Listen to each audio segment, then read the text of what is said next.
C'est une montagne. En fait, je suis passée en société, je m'attendais à ce que ce soit trop bien. J'ai ma société, j'ai une vraie société.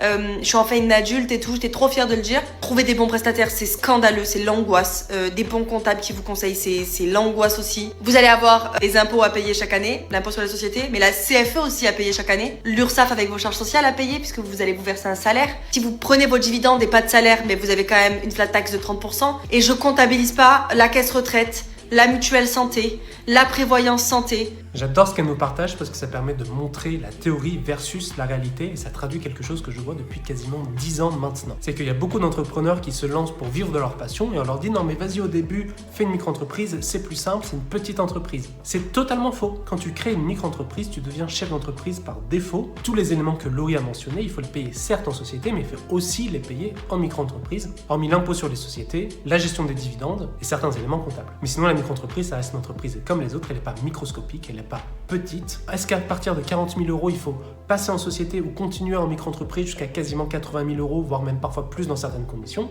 Ça, c'est propre à chacun. Parce que l'optimisation fiscale et juridique, ça va dépendre de toi, ta situation pro et ton activité. Ce qu'il faut retenir, c'est que la micro-entreprise, ça a plein d'avantages, mais toutes les obligations inhérentes à un chef d'entreprise sont aussi obligatoires que tu sois en micro-entreprise ou en société. Et que lorsque tu fais le passage de micro-entreprise à société, c'est pas plus compliqué et t'es pas censé t'appauvrir, sinon ça veut dire que tu as été mal conseillé. Dans ce cas-là, je t'invite à t'abonner et comme ça, tu te feras plus plumer. C'était Julien Pisca, la bise!